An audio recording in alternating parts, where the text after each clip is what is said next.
C'est vrai que ce festival, on n'a pas la manie des anniversaires, hein, mais il marque quand même les 40 ans de Ciné 32, je dirais même mes 40 ans à Ciné 32.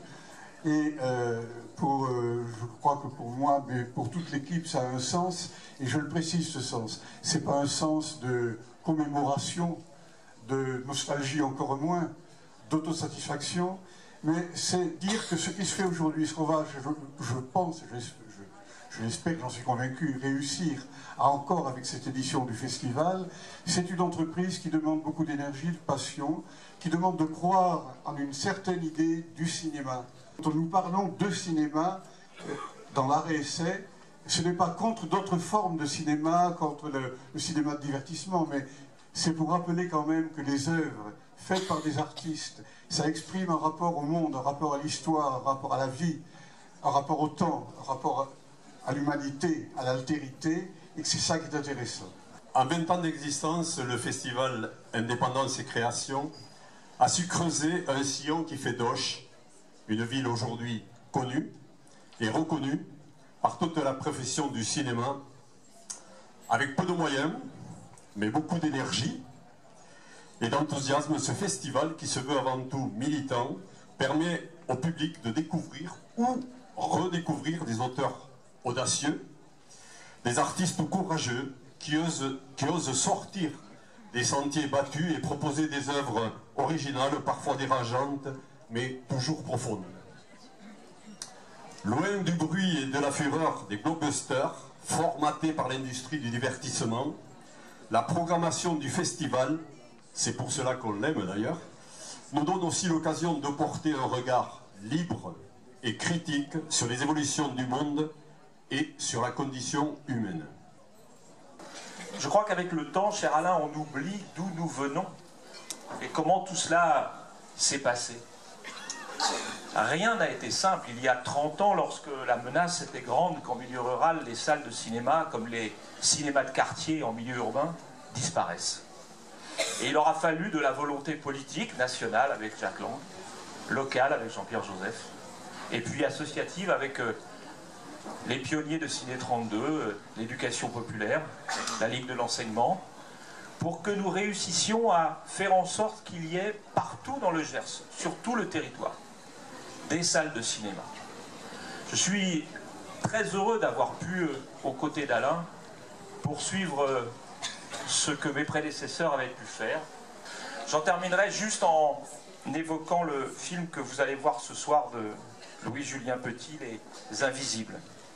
Quand on est le président de la collectivité qui a en charge l'action sociale, quand on est le président de la collectivité qui emploie ces travailleuses et ces travailleurs sociaux qui vont au contact avec ceux qui sont dans la plus grande difficulté, on ne peut être qu'heureux de voir un film qui parle de ces résistances modernes, de cette résilience que nous devons avoir face à la pauvreté, le dénouement, l'ennui que peut susciter parfois des causes qui paraissent difficiles à gérer, que ce soit parce que des gens fuient des pays qui sont en guerre pour être réfugiés ici ou qu'ils ne trouvent pas de travail.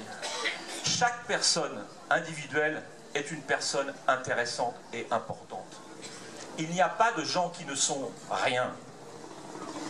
Et lorsque ils ont besoin de traverser la rue pour essayer de se reconstruire, il faut que des femmes et des hommes, les travailleurs sociaux notamment, soient à leur côté pour les aider. Que c'est la grandeur de ce combat mené par l'éducation populaire, mené par tous les instituteurs qui nous ont précédés, qui fait qu'aujourd'hui nous sommes capables, à travers ce festival, de continuer de croire à une grande cause, celle d'une République qui soit juste, laïque et sociale. C'est un festival très attendu des amoureux du cinéma d'auteur, qui illustre la vitalité et la diversité de la création cinématographique, toute écriture et genre confondus.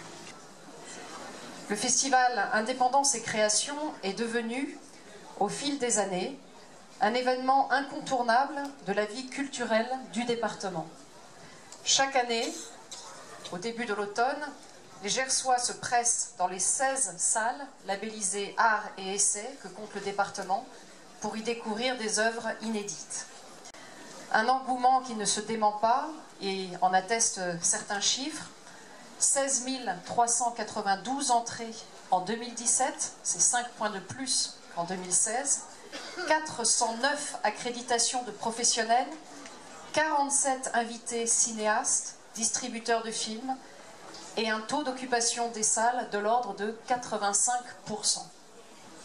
Un succès qui s'explique par la dynamique insufflée par les organisateurs, à savoir construire et consolider le réseau des salles de cinéma, mais aussi susciter la curiosité des spectateurs, promouvoir l'éducation à l'image des plus jeunes, éveiller les consciences. Des choix audacieux, assumés, qui permettent de révéler des œuvres singulières qu'il est loisible de regarder en version originale, ce qui est un véritable atout.